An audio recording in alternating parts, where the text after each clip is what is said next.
Hey everybody, I'm going to share some tips today on how to save your hands while doing kettlebell snatches. So the kettlebell snatch is a move where we drive the kettlebell through the legs and finish it overhead. It's a great power development tool. It's also a really good conditioning tool. And it's one of the 3 events for the Tactical Strength Challenge. So we like to do it a lot here, but I've learned some tips to help save the hands. So there's about 5 things you can do to help take some of the pressure off your hands. So the number 1 is hand positioning. If you look at your hand, you probably only have calluses on these 2 or 3 fingers, not much on that index finger.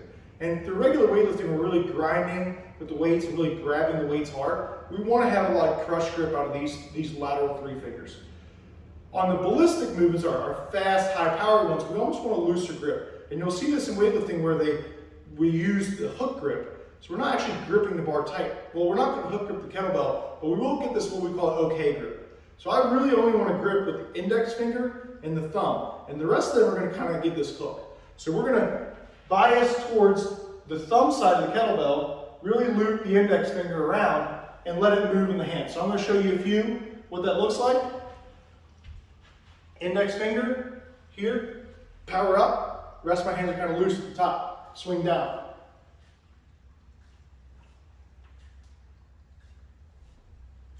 So for me, I'm mostly feeling this in that index finger. And it might help to think about keeping the thumb forward on the way down. My thumb wasn't forward, but just thinking about it keeps me from turning back too much, which then can shift the bell to the back of the hand. So I think that's the number 1 thing that's helped me over the years, is getting more out of the index finger, okay? So the next one is going to be the trajectory of the bell. Is this kettlebell, what we get out of them is this enhanced speed. So when they're coming down fast, it's actually heavier weight our body's absorbing than just doing a traditional deadlift. So the speed can make this bell pretty heavy in the hands. And what we know, my limited knowledge of physics, the further away it is, the more speed it's going to get, the more pressure it's going to put on your shoulder and your hands. So mastering that trajectory.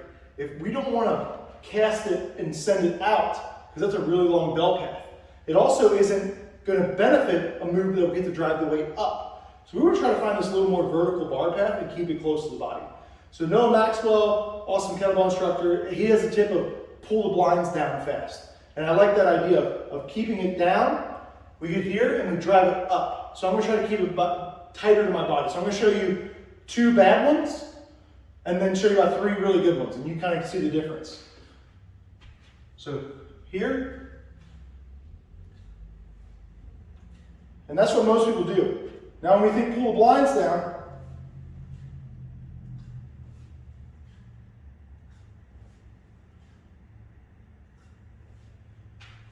so that path's going to be a little different based on arm length, body type, but hopefully you saw a difference in distance. And the set of 3 that I hit where they were close, it felt much lighter in my hands. It felt much lighter on the body. I'm going to do a lot more, so that's going to help too. The next one's going to be the backswing. And you'll see, this is more for people who are inexperienced with swinging, is not getting their hips in that loaded position. So I kind of compare this to like shooting a bow and arrow. Is that if you take a bow with a lot of weight to it, and you pull back, it's really heavy, and then you hit like the sweet spot at the back. And the same thing kind of applies to the snatch. We want to make sure that bell gets all the way back, loaded into our hips, and it kind of hits that float, and then we can drive it up. So if you're cutting it short, the bell wants to keep going back, but you got to stop it. And what usually puts the brakes on it is the hands. Okay, so here's what this looks like. I'm going to show you 2 bad ones, 2 good ones. So we're going to go really short backswing. A lot on the hands, a lot on the shoulders.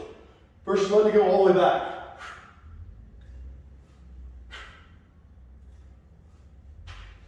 Slight difference, but much lighter in the hands and the back end. The last one's going to be our 4th technique point is going to be more of the power that we put into it. So if we're driving, and I was working with a guy on this today, is strong guys can really pull through their shoulders. They can really pull on it and drive it up. And again, that's still going to create more pressure in the hands, really fatigue the shoulders. When the shoulders go, the grip goes. When the grip goes, the shoulder goes. So you're going to see that combo a lot. And so we want to make sure that we're using all of our body power. And when I think about a snatch, I think up, like a jump. We're going to load this, and we're really going to snap up, okay? And if you look at a jump, we're driving our arms, we're driving our legs into it. On a box jump, you jump up and then snap your hands down. So that's really what the opposite hand should be doing and what the legs should be thinking.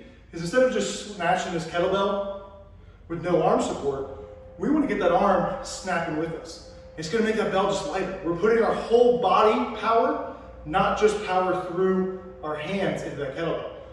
So use that other arm to drive it up. It's going to feel a lot lighter. I'm going to do it with this one. This is a pretty light kettlebell for me, so I might overthrow my shoulder. But you'll see the difference. So 2 without any arm, and then 2 with an arm snap.